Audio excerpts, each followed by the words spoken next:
Welcome to Sunrise Daily. I'm Ayo Makinde. Today is May 29, just in case you forgot. Indeed, we all have to remind ourselves that today was not Democracy Day. It's been moved to June the 12th. But good morning and welcome to Sunrise Daily. I'm Kayla Megwa, and quite a day we have. Ayo, let's start off with one of the biggest stories coming out of Africa.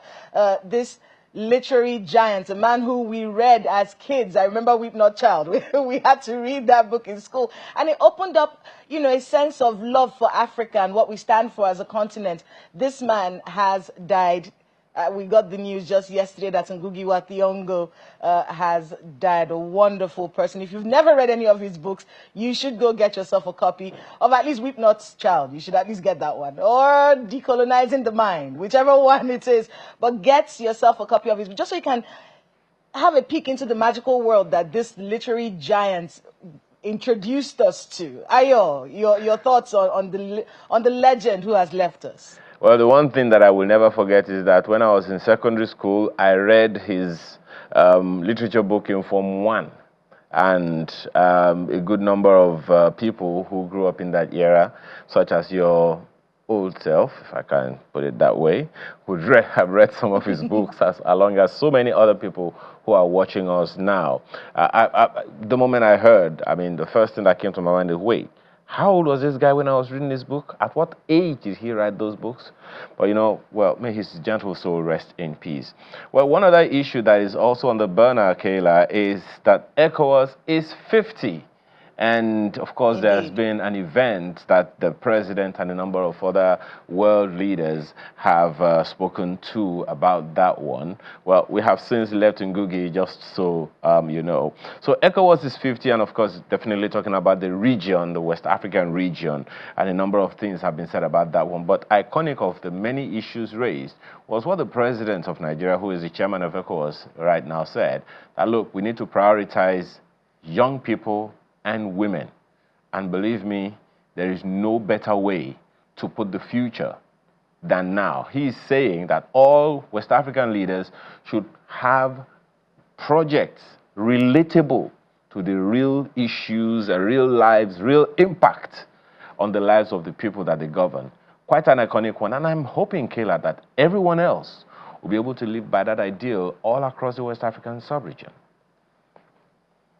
Indeed, it's a very important message. ECOWAS at 50 should give this organization the opportunity to look, retrospect. A lot of people didn't believe, Ayo, that ECOWAS would still be here, that this community would still be here in 2025. But they're still here, not exactly perfect. There are questions. There are people who are pointing fingers at ECOWAS and asking about their relevance and their ability to grow this economic community. Well, it's an opportunity for African leaders to take a look into ECOWAS, find out what the issues are, how can we solve it. Of course, with the anti-democratic governments that we have in parts of the region, the conversation about how we can get along and how we can grow is a very important one. And, it's something that we're looking out for. ECOWAS at 50.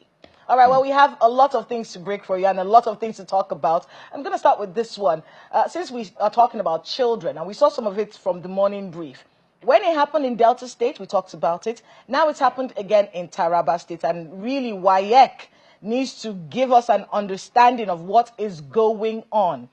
This is happening in Taraba State. The same situation that we had in Delta, where kids who were supposed to write their exams early didn't get to write those exams early. Look at them writing it at nighttime, in the torchlights, in the nighttime. Their parents were around. We heard this is not acceptable. And we need to understand what is really going on here, Ayo. I remember when we had it was the day we spoke about it that we had Dr. Sam Adeyemi. And one of the major things that he told us was, look, what we are seeing on our screens now, the impact, the effect of it, we will see in the lives of our nation in another 30 years from now. Each of these guys couldn't be anything less than 15, 16 years old. Add 30 years to their lives. Some of them will be members of the House of Representatives. Some of them will be governors. Some of them will be senators. Some of them will probably be ministers. If this is how they grew up, what sense of excellence do you think they are going to produce for the Nigerian nation? That's the food for thought. Well, that and several other issues are taking place all over the nation, but we take a short break now, and when we return, we have two big issues to discuss with you from two very important guests. Do stay with us.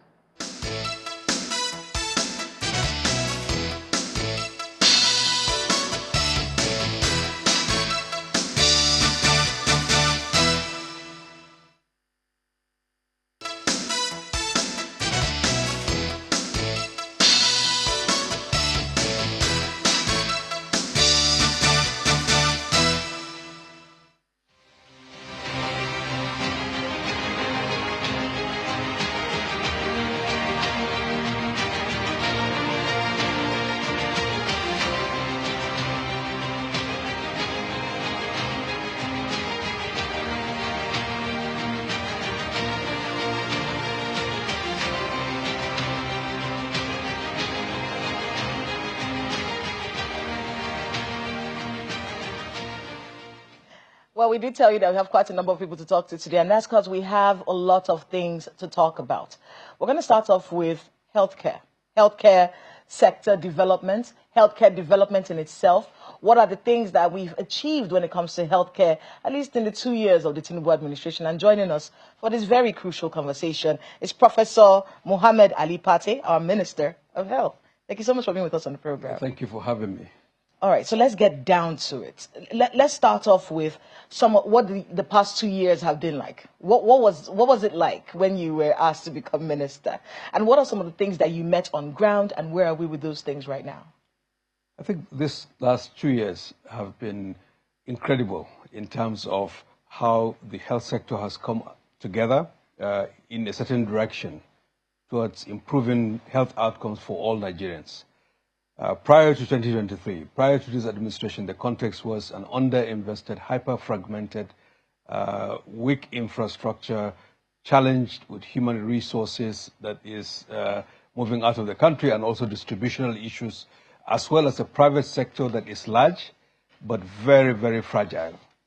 In the last 2 years, under the leadership of this administration, we've seen coherence in terms of the governance of the health sector. The president oversaw the compact where federal government, states, local government, development partners agreed on a common front, defragmenting the sector, orienting it towards the people's needs, be more transparent and more accountable, and allocate more resources, double what it was in 2023. What the health sector at the federal level has been allocated in 2023 is more than twice what it was in 2023. So amazing change in direction led by this president. And speaking of the president, he has a new directive to cover federal workers with life insurance. And I can see that a record number of Nigerians in 2024, this is last year, the NHIA enrolled about 2.4 million. What are some of the things that you can tell us that is being done to provide this protection care for subsidized care for citizens in the health sector? A lot over the last 2 years. With the increase in fiscal space available to government, we've seen expansion of the Basic Healthcare Provision Fund, which provides for the vulnerable groups. And within those resources, hundreds of thousands of poor and vulnerable women, children have been covered through that to get primary healthcare services. But reforming NHIA, working with the state health insurance authorities, they've been able to expand enrollment of health insurance across our country. 4 million people over the last 2 years of this administration. Now, just to put it in context, for almost 25 years of health insurance in Nigeria, there were 16 million when this administration came. Literally less than 1 million a year. But in 2 years, 4 million. So at this rate, if we had been doing this for the last few years, Nigeria would have had more than 100 million folks insured. So the trajectory has changed, which offers financial protection to Nigerians. Women and children, women in particular, pregnant women. The emergency obstetric services are covered when delivered in empaneled facilities, more than 100 of them all over Nigeria, where women receive cesarean section and they are reimbursed for it. Fistula repairs. Poor women in rural areas who are obstetric fistula get repaired free of charge, empowered and put back to society. Thousands of men have had that. Dialysis, reducing the cost by subsidizing through commodities. So very tangible, direct interventions by the federal government and in partnership with states our development partners, and I would say the collection of Nigerians have realized that a healthy nation is a wealthy nation. And the most important asset that Nigeria has is its people. But the people have to survive. The children have to survive. Their mothers have to survive, have to thrive. And so financial protection is a key element of what this administration has been doing. And we've seen remarkable progress over the last 2 years. And that's just the beginning under the leadership of the president. I mean, I want to be able to talk about Medipool, but you did mention something right now about fistula, which is something that a lot of people have had to deal with. It almost felt like this vague part of our medical history in Nigeria, where we didn't quite understand what was going on. We just knew that there were special hospitals, at least growing up in the north. I knew that there were special hospitals that were taking care of girls. And the conversation really about early marriage and early childbirth and how this is affecting a massive number of our population. Yeah. Is that something that's changing? Significantly. Until now, unfortunately, many women who are afflicted by obstetric fistula when they come to deliver are on the margins of society. They're invisible. They're rural areas, oftentimes penalized by their families, by their spouses, and society overall. Physically, they are deformed in terms of they're leaking urine and they smell. All of that means that they are outside, they are marginalized.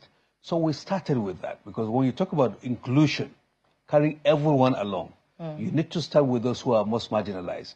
So by this intervention, through the 17 fistula centers in Nigeria, 17 hospitals with human resources, with capable clinicians, and taking away the cost of that fistula repair, while expanding the training of the clinicians to fix those fistula, we've been able to rehabilitate, to fix, together with all the frontline health workers that are doing the work, integrate these women who've been afflicted by this condition and show the genuinity of this administration's effort to ensure that we include Nigerians wherever they are, whether they're rural areas, whether they're in urban areas, whether they're poor, whether they're wealthy. That inclusion is so vital, and starting from the periphery, the weakest and the most vulnerable. That's why we're expanding primary health care, expanding the affordability, providing relief for basic services, not ignoring the higher level services at the teaching hospital, but at least to ensure that all facets of society are addressed. That is the thrust of the health policy of this administration. I want to be able to get your thoughts on Medipool. A few weeks ago, you announced that the president has established this new body. But just so we can understand what Medipool is, what is it and what does it do for the Nigerian people? So what is it trying to solve?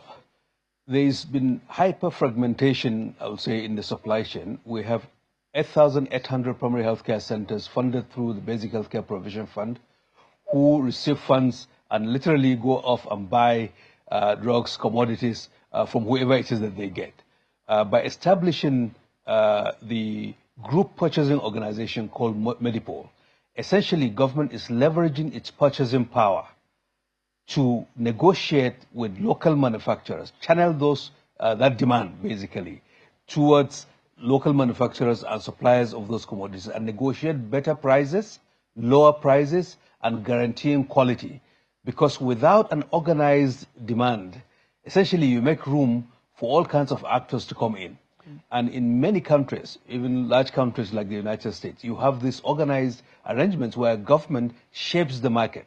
And this is falling off from the executive order that President Tinubu signed in June 2024, which provides for market shaping, framework contracts, advance guarantees to encourage domestic manufacturing as well. Because if you don't organize your demand, you buy from whoever it is that comes, whether they are from some other country that looks like you or here, and you don't necessarily guarantee the quality. By organizing it through what is called a group purchasing organization, which is the norm in many countries, Medipool was designed, benchmarked, and went through all the regulatory processes and ultimately approved. All right. Well, we were watching you giving your submission at the IMF and the World Bank meeting in Washington, D.C., and I'm sure my colleague in Lagos, Ayo, has a few questions for you on that. Hello, Ayo. Well, yeah, but before I go there, I want to quickly, double back on the issue of Medipool that you just raised. The Honorable Minister, one of the things that this administration has touted quite a bit and I think you have also been sentimental to that, is how we can become dependent in country as opposed to having to import. And I know that that's been a conversation for a while. Is there a plan along that line with this Medipool to produce locally? Because we have been told how vulnerable and endangered we are as a nation if we have to depend on these medications from different parts of the world. For decades, Nigeria has been systematically deindustrialized. We were dependent on imports of the most basic things, generic pharmaceuticals, which we could have produced. Yes, we did have some local manufacturers, but they struggled. Because the policy environment was not structured. This administration tried to address it head on, and President Bola Ahmed Tinubu initiated an effort to unlock the healthcare value chain, what we call PVAC, with policy reforms, the executive order to reduce the tariffs on raw materials and manufacturing equipment, but also to encourage organization of the demand side so that we can patronize what is locally made. Nigeria first policy, basically, but in health, for instance. And at the same time, to have investable cases and attract foreign direct investment. We've heard tremendous interest globally on investors who now see our market as one that is worthy of being invested upon, and to start manufacturing generic pharmaceuticals, extending plants. We've seen test kits. Recently, we commissioned Codex Bio's manufacturing plant in Shagamu in Ogun State, and there are several others that have now started setting up. One here in Abuja that is able to produce 600 million test kits. 2 years ago, in the whole of sub-Saharan Africa, there was no local manufacturer of rapid diagnostic kits, even to tell whether you have malaria or an infection. But now we do have local manufacturers, and that's just the beginning. There are many more that are in the line because of this direction that this government has taken to produce locally, create economic value, create jobs, but also ensure health security, because when things go down, we've realized that some countries will just look after themselves. But in our case, if we produce, we can also support our neighboring countries in ECOWAS, and we can be able to support even countries in the region. And we've agreed now to ratify the Africa Medicines Agency Treaty, which expands the market for what is produced in Nigeria in terms of medicines. So essentially, in the last 2 years, we've laid the foundation for medically industrialized Nigeria in years to come, very much in line with the renewed hope agenda of Mr. President, with health as a key part of that effort. You know, right now I'm wondering how the private sector is looking at this and looking at how they can take advantage of these initiatives that you've talked about. But Honorable Minister, most of the time when we speak with you, we tend to focus only on your health responsibility. But then there is a social welfare angle to it. And we can see, of course, it's all over the news that the government has initiated conditional cash transfer, interest-free loans, microcredit schemes, and all of that. In the first year alone, we understand the president, this administration spent something in the region of 375 billion naira. That's about 25,000 naira monthly payments to 15 million households, and a number of other things. First of all, is that one still continuing? But most importantly, of all these initiatives, one wonders, how do you measure impact so that we know whether they are sustainable, whether they should continue, or whether they have been suspended? Well, as a very large country, you know, inequality, structural inequality has been very deep. If you look at our Gini coefficient and the high poverty rates, coupled with the difficult reforms that this administration had to do, certainly the pain of Nigerians in 2023 was real. And right off the bat, efforts were done across multiple sectors to see how we address, mitigate the impact, deal with the consequences of the reforms as we get the economy back on track.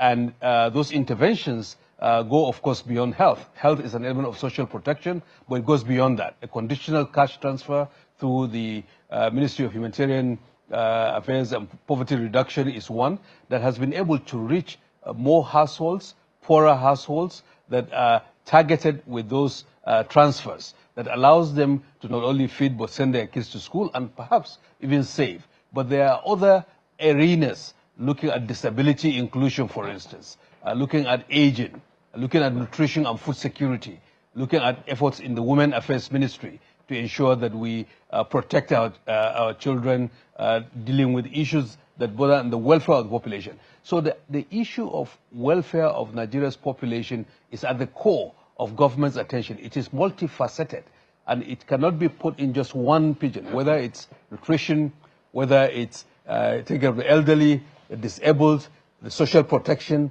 or even the pensions arena, are part of the ecosystem, the social protection arrangements that Nigeria has. I think we've made tremendous progress. I think over time, and you would see by now, we are not where we were in 2023 when these reforms were at their peak. What the president has been able to do through his bold action was to change the direction, take difficult decisions, but also manage the difficult decisions so that we are now seeing light at the end of the tunnel. In fact, the light is getting brighter every day. I believe that on the street, Nigerians would acknowledge, in fact, that there have been some improvements. In the context of health, for instance, we have had People's Voices survey to ask Nigerians their experiences. And what we've seen is that Nigerians are responding, are feeling more confident, but that is with data that is sampled and that is a survey. By no means 100%. By no means there will be other areas that we will fall short. But at least we've moved forward rather than to stay stagnant. I think that's sort of the response that I will provide to you right now. Well, thank you, Honorable Minister. I'm pretty sure that the person watching us right now and listening to this conversation would have a thing or two to say. So please, feel free to send us an email. The email address is right there in your face. And of course, you can also send us a message on X at Sunrise Daily now. Honorable Minister, to celebrate this May 29, the president put out a statement and talking about revitalization of about 1,000 primary health centers and an upgrade of about 5,500 PHCs.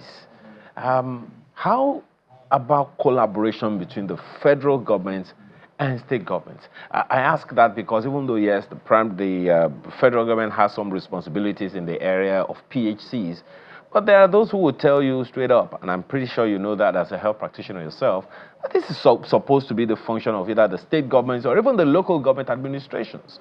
So how is the collaboration going? Are some states aloof? Are the collaborations there? Because it'll be difficult for you at the center to be able to dissipate all of your resources to all 774 local governments in the country. Well, that's the amazing thing that we've seen happen, the defragmentation of the sector. If you recall, the Health Sector Renewal Investment Initiative and the compact that was signed between federal government and all the 36 state governors signed onto that compact, as well as the local governments and our development partners to go in one direction with asks and offers and accountability measures and quarterly performance dialogue. And then the resources were mobilized. So 1,003 primary healthcare centers have been revitalized already, and more than 5,000 are in the process, the various stages of revitalization as we speak, to make them level 2.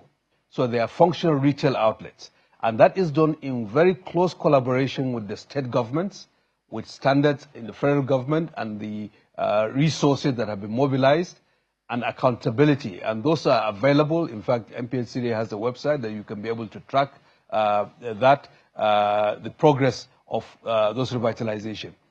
Mind you, we have tens of thousands of primary healthcare centers in Nigeria, but until now, many have been dilapidated, dysfunctional, and there are still many out there that are yet to be functional.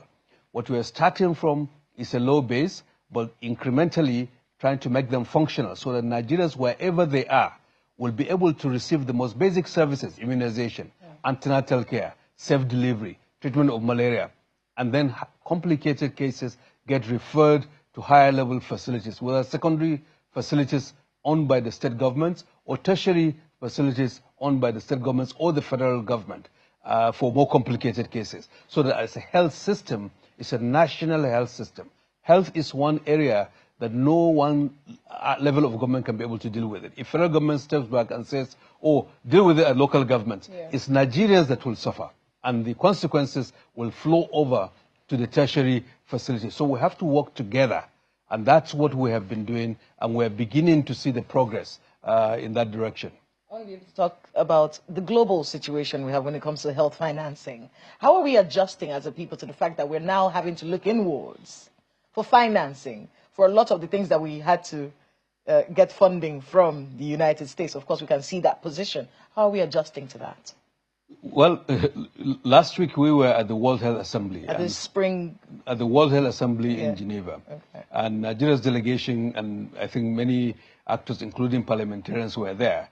They would have had the wide acclamation for the leadership of President Bola Ahmed Tinubu in this difficult time, not only here in Nigeria, but what it means for the continent of Africa, when there was a change from a major financier in the global health system to a certain direction. Nigeria didn't complain. It stepped back and said, look, we are responsible, and we need to address the needs of our population. And the president boldly took action, and in 2025 operation, very rapidly, we saw resources being allocated to start to fill those gaps. Certainly, the gaps will not be filled overnight. There will be challenges and missteps, but at least we did not complain, and we essentially had been on a path owning our problems and be able to mobilize our resources. I mentioned that the budget allocated to health sector in the federal government doubled from 2023 to 2025. That's unprecedented. And I think that is recognized, and the president is very committed in terms of addressing the needs of the Nigerian people, and health being one of them. And you can see that intent in the way that he has allocated resources. And we urge state governors as well to mirror that, and local governments to also prioritize. And we're seeing many state governors also mirroring that, and we really appreciate that because... Are they on board with the war against diphtheria? Because I know that's something that you're pretty passionate about. Are we getting the buy-in of state governors in that regard? Together, we have been able to stop that massive outbreak of 2023, which afflicted 14 states of our country. Now, it also requires boosting routine immunization, so that as a matter of routine, children get immunized. 99% of those who got diphtheria were not vaccinated, and there are cheap vaccines available.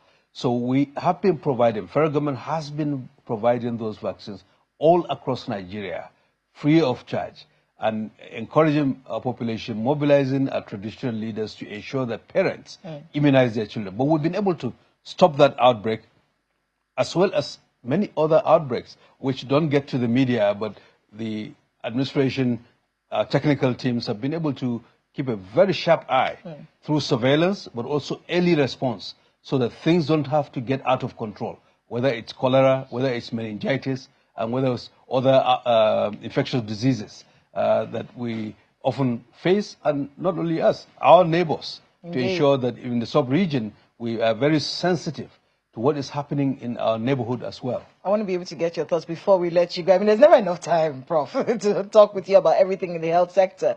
But I know that there are 10 oncology and cancer treatment centers across the country. I heard a rumor that it's free. Let me explain to you. Yes, so let's get that clarification. Yes, this is a very exciting development. Nigeria has never had this massive expansion of the treatment infrastructure for cancer. 2 years ago, we recognized that it is an issue. The president approved for 6 new world-class cancer infrastructure and equipment and 10 major world-class diagnostic centers. Those are being constructed. The oncology center, 3 of them are ready to be commissioned, and we're expecting a date when President will commission it, and 3 will be ready in the 3rd or 4th quarter. Partly because of the foreign exchange issues, we had to adjust in terms of the timelines to ensure that the funds are available to buy. We're buying directly from the manufacturers, and we got discount. And with NSIA, which is Sovereign Investment Authority, we're working very hand in hand with the Federal Ministry of Health to ensure that we deliver that. And in 2025, a catastrophic health insurance fund, 20 billion naira, to begin to provide relief for those who are facing catastrophic illnesses, cancers, kidney disease, spinal diseases. We're starting. It's not enough. There is a huge demand out there. Yes. And but at least we are starting on a path of transforming our health system to address Nigerians' needs and ensure no one is left behind. Unfortunately, that's why we have to wrap it up, Honorable Minister. Thank you. I want to thank you very much for being with us on the program. Professor Mohammed Ali Pate, Nigeria's Minister of Health. Thank you again. Thank you very much for having me. We have quite a lot to talk about. We'll go on a short break, and when we come back, we'll be looking at the state of our polity. Please stay with us.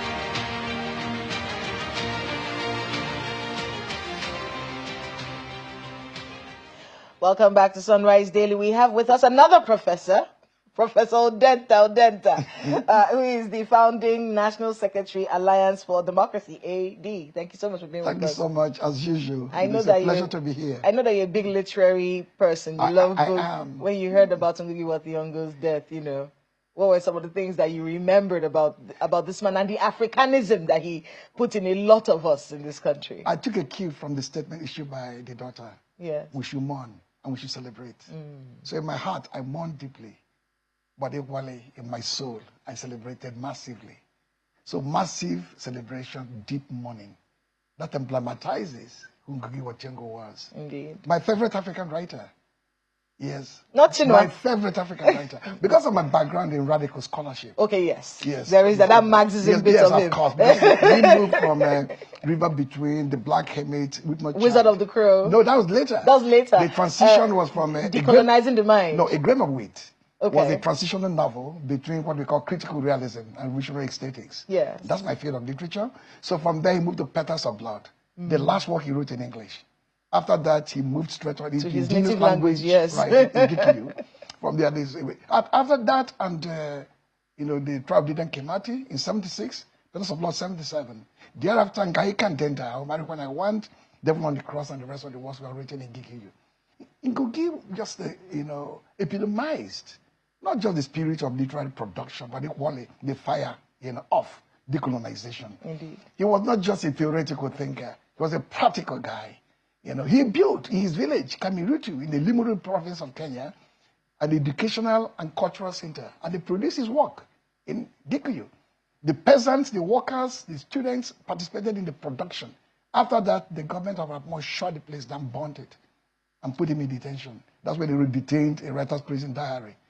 And when he published even Devil on the, Matigari, people thought there was a revolutionary force in the villages and in the mountains, rallying them against the neocolonial government of Arab Moi and so on.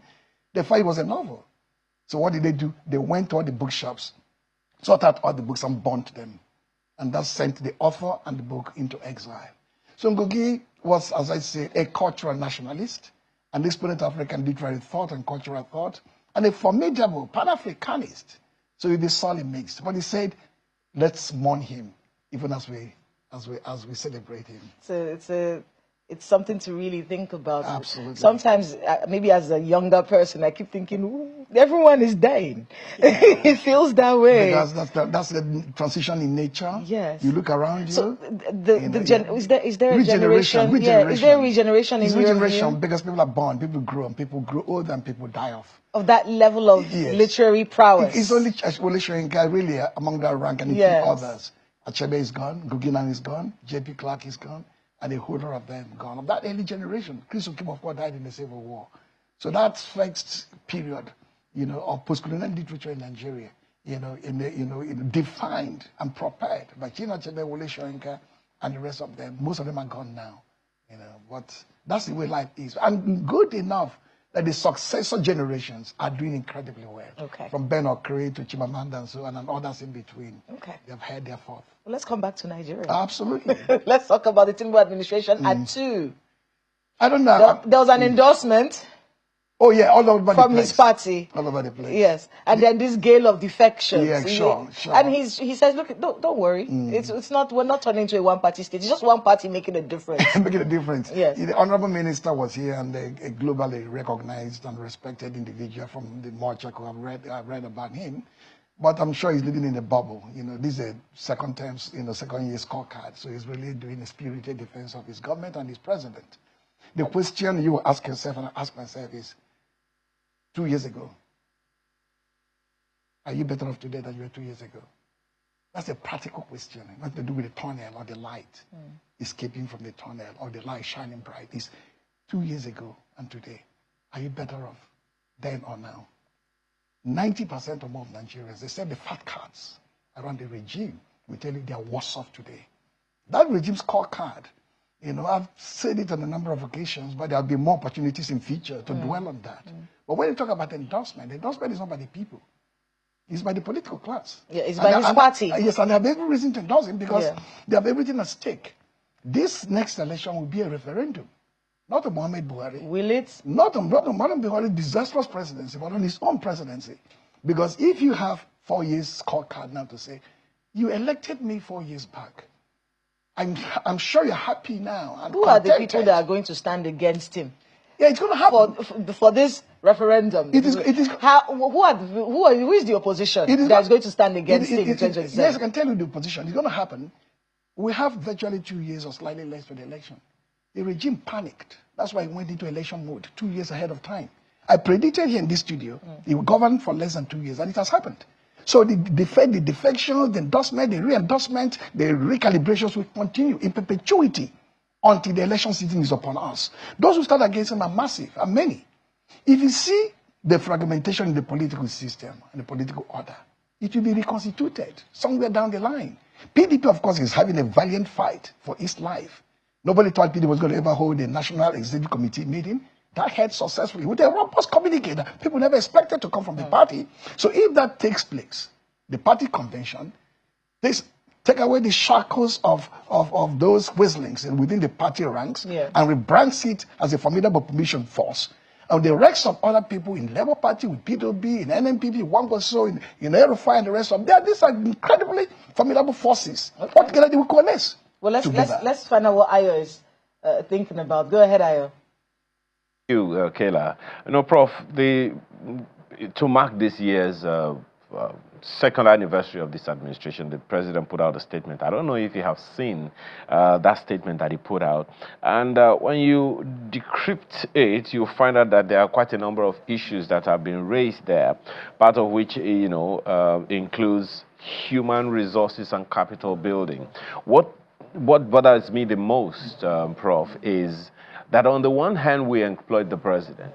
On the other hand, we also employed governors. Are you satisfied with the level of collaboration, if any, between the federal government and the various states we have?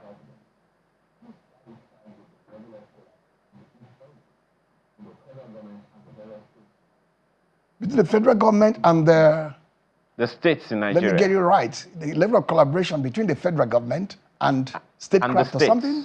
Yes. States. Or the states at the subnational level? Yes. Okay.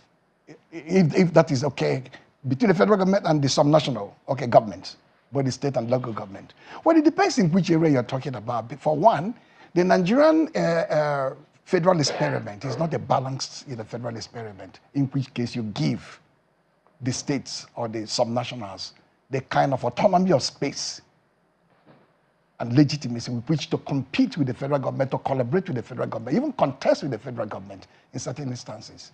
I'll give you a political example. The governor of Delta State and the former governor, they come to APC with a claim that they want to mainstream their people into the center. But you don't need to mainstream people into the center because the subnational is a very viable space or domain of the federal administration.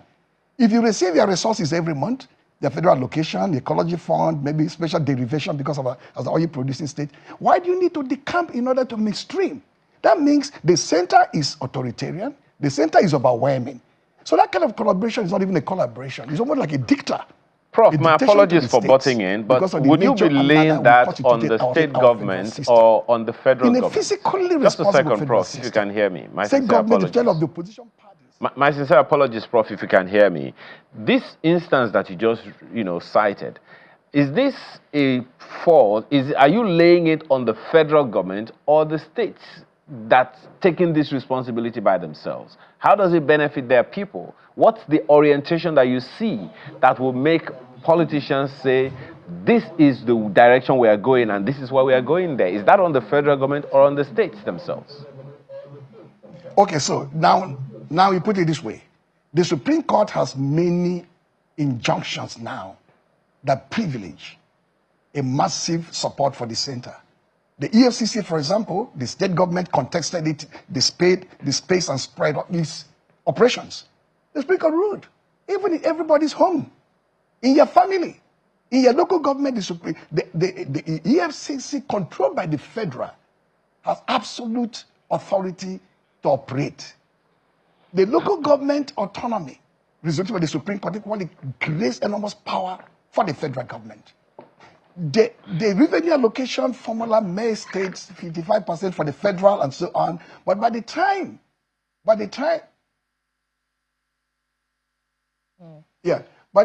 you look critically at the revenue formula in terms of the generation and the utilization, you discover that the federal center may command close to 70-75% of federal resources. So as well as many state governments will dig in and to say we have our own independent path to capital development, to industrialization, to human enterprise build up. The massiveness of the federal center, which we have talked about for the past 20 years, that has the structure for restructuring, is so enormous that many cave in repeatedly. So the politics and economics combine to produce an unbalanced federal structure. That is why the government of the day is exploiting the weaknesses and loopholes within the federal system to drive in a transient fashion and manner most of its own social, political, and economic agenda. Well, when you talk about a restructuring, many people would ask you, what does that mean? Have we as a people actually understood what we want to restructure? Oh, sure. People do that because, you see, the restructuring pertains to several levels of renegotiations. Okay. How is the country? Several levels of renegotiation. How is the country composed? The structural and institutional makeup of the system, the constitutional framework. These are issues to be up for grab on the table of restructuring. The belief is that if you have a multinational, multi-ethnic, multi-faith, diverse group of peoples coming together to form a nation state, you can only have a constitution that reflects this diversity. What is the most dire need of the Nigerian people right now when it comes to this renegotiation, in your view? Yes. Most of the time, people talk about reducing the power potentials, both in terms of economics and then raw physical power of the center. If you have almost all the key institutions of the state operating at the center, controlled by the federal government under the supervision of the president, they find the states and the local government as some national groups almost like mere appendages. So weaken and reduce the viability of the center, but not in a manner as to dissolve the Nigerian state. That means you can take agriculture, for example, even take the health and the health for the health I talked about. There are many responsibilities of the health sector, agricultural sector, education sector that ought to go to the states and the local government, but practically controlled by the federal. But beyond that fact, the key issue again is, what kind of constitution do you have? What kind of interest does that constitution reflect? What kind of agenda do people say with that constitution? If you talk about the restructured constitution that reflects the reality of the Nigerian federal condition, you discover one critical element. The constitution is unworkable as it is. And it has shown over the past 26 years that we're just managing a contraption we don't even know its origin, in terms of its the authenticity, in terms of its philosophic condition, in terms of its history of our own experience. So you need a constitution that reflects the Nigerian condition and the African condition. But it suits the political class and the president of the day to manage this kind of constitution that gives enormous power to one single individual.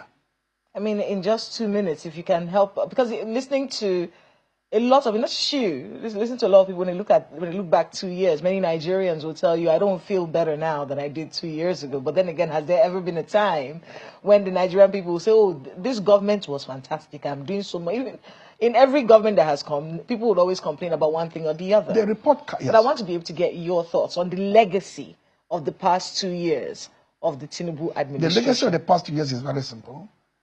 the rise of what I call hybrid regime, that's authoritarian in nature, very liberal in several respects.